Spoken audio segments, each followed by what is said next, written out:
perbuatan kita tidak akan meleset kepada orang lain. Perbuatan baik yang kita lakukan pasti akan mantul kebaikan itu kepada kita suatu saat nanti. Tidak kena kepada kita, akan ketemu oleh anak-anak kita atau oleh cucu kita. Kemudian doa yang baik pun seperti itu akan kembali lagi kepada kita. Ketika kita mendoakan kebaikan, kebahagiaan, kemudahan kepada orang lain, maka tidak diragukan lagi, akan mantul kepada kita kebaikan itu, kebahagiaan itu, kemudahan itu, kesembuhan itu. Dan jangan heran, jangan ragu sahabatku, ketika kita berdoa keburukan kepada orang lain, ketika kita menzalimi orang lain, mengkhianati, mencurangi, mendustai, memfitnah orang lain, menyakiti orang lain, kalau belum meminta maaf, maka tidak diragukan lagi, akan kita injak suatu saat. Kita akan menginjaknya suatu saat seperti kita sedang berjalan ke sebuah tempat dan kita menyimpan paku dan duri di depan kita, atau membuat lubang, dan kita akan masuk ke lubang itu dan kita akan tertusuk duri dan paku itu yang kita tanam sendiri. Itu pasti, sahabat. Di agama yang lain ada yang namanya hukum karma. Di agama kita udah Allah jelaskan, faman ya'mal mithqala dzarratin khairan yarah wa man ya'mal mithqala dzarratin syarran yarah. Siapa menanam kebaikan akan panen kebaikan, menanam keburukan, panen keburukan. Keburukan itu kita tidak rasakan di dunia, dirasakan di akhirat.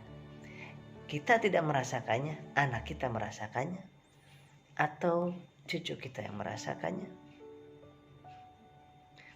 Oleh sebab itu sahabat semuanya, mulai dari diri kita, dari sekarang kita lakukan kebaikan demi kebaikan itu semampu kita. Doa setiap pagi untuk orang-orang yang kita tidak kenal, atau orang yang kita kenal tapi tidak tahu mereka. Kalau kita mendoakannya, itu doa sangat diijabah sekali. Dan ketika kita mendoakan kepada orang lain, malaikat mendoakan kita. Bayangkan andai kata kita mendoakan pagi dan sore kepada orang lain kebaikan, maka berapa ribu malaikat yang mendoakan kebaikan kepada kita. Kira-kira doa siapa yang paling diijabah? Yang lebih diijabah doa kita atau doa para malaikat yang gak pernah berbuat maksiat kepada Allah Subhanahu wa taala? Sahabat-sahabat yang dimuliakan oleh Allah Subhanahu wa taala, mari, kalau ada dalam hati kita rasa iri, rasa dengki, hasud, dan rasa kecewa mungkin dengan seseorang, maka maafkanlah mereka. Dengan memaafkan mereka, maka kita akan semakin nyaman plong, semakin bahagia hidup kita. Kalau kita tidak memaafkan, bahkan kita ada dendam dalam batin kita, maka sebetulnya kita sedang menyakiti diri kita sendiri. Maka maafkanlah yang menzalimi diri kita. Karena yang membahagiakan adalah bukan zalimnya orang kepada kita, bukan hinaan orang kepada kita, tapi yang bahaya adalah kita menzalimi orang lain, kita mengkhianati orang lain, kita menyakiti orang lain. Itulah sesungguhnya penderitaan yang akan kita alami ketika kita melakukan keburukan kepada orang lain. Ketika orang lain berbuat buruk kepada kita, hadiah dari Allah adalah dikabulkan doa-doa yang kita panjatkan. Diberikan pahala begitu besar, dihapuskan dosa kita. diambil dosa kita oleh mereka yang mendolimi kita, dan pahala mereka diberikan kepada kita setiap mereka menzolimi dan mengkhianati, membohongi, menyakiti, mendustai kita. Apakah itu bukan karunia dari Allah Subhanahu wa Ta'ala? Memang sakit secara lahiriah, tapi sebentar saja, jangan lama-lama sakit hatinya. Serahkan kepada Allah Subhanahu wa Ta'ala. Langsung terima kasih kepada Allah. Kemudian imajinasikan dan yakini bahwa kita sedang dibersihkan oleh Allah dan diangkat derajat kita oleh Allah Subhanahu wa Ta'ala. Sahabat-sahabat yang sangat baik, mari kita saling mendoakan, saling mengingatkan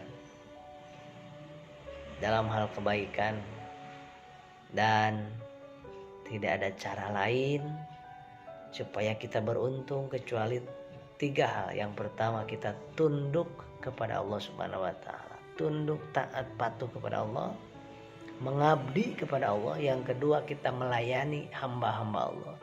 Yang ketiga, kita perbaiki diri kita dan mengajak orang berbuat baik, mencegah orang daripada kemungkaran. Itulah orang yang mulia, yang bermanfaat buat sesamanya. Sahabat, kita semuanya adalah hamba Allah yang mudah-mudahan kita diberikan oleh Allah Subhanahu wa Ta'ala jalan keluar dari setiap masalah hidup ini. Dan kita rasakan, coba renungkan, sudah berapa puluh kali, berapa ratus kali kita diberikan kesulitan hidup, diberikan musibah, kemudian bisa melewatinya. Subhanallah,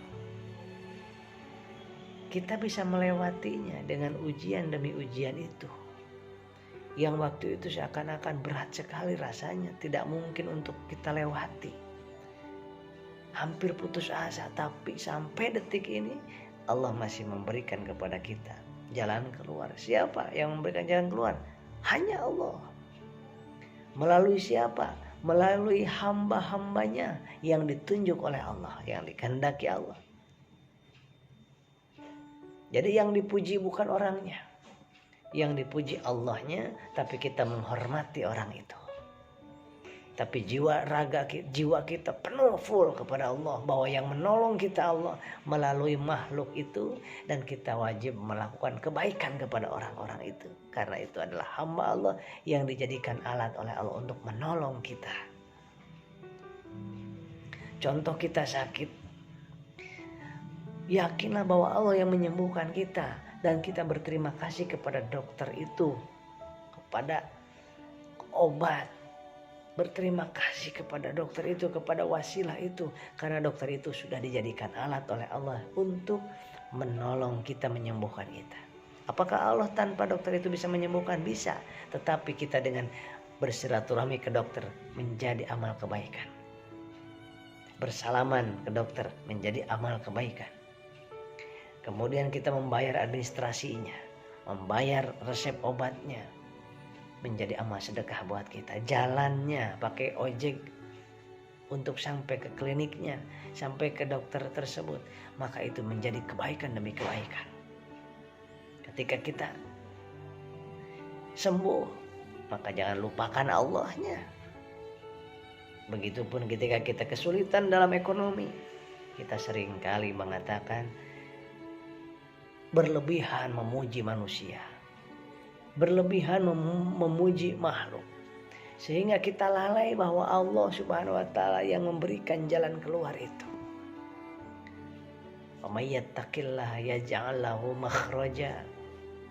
Dan Allah, kalau kita bertakwa, taat, tunduk, patuh, dan mengabdi hanya kepada Allah, maka Allah akan memberikan jalan keluar dari setiap masalah kita, melalui apa saja yang Allah kehendaki, melalui siapa saja yang Allah kehendaki. Jadi yang dinomorsatukan adalah la ilaha illallah, Allahnya, tetapi kita wajib memberikan apresiasi dan terima kasih kepada orang-orang yang terlibat dalam Allah menyembuhkan kita, dalam Allah mengangkat kita semua kembali lagi fight, kembali lagi punya uang, kembali lagi bangkit dari keterpurukan. Itu Allah menyediakan alat-alat, yaitu para makhluk Allah itu alat-alatnya, hamba-hamba Allah itu alat-alatnya, agar kita saling berterima kasih, saling berbuat baik, saling mengenal satu dengan yang lainnya. Bukan tidak mampu Allah langsung tanpa wasilah, tapi supaya kita ada nilai plusnya, ada prosesnya. Nah, proses inilah yang Allah akan nilai buat kita. Sahabat-sahabatku yang baik, mudah-mudahan kita semuanya termasuk golongan orang-orang yang beruntung dan mulia di sisi Allah Subhanahu wa Ta'ala. Terima kasih. Saya Abes. Mudah-mudahan bermanfaat. Amin ya Allah ya Rabbal Alamin.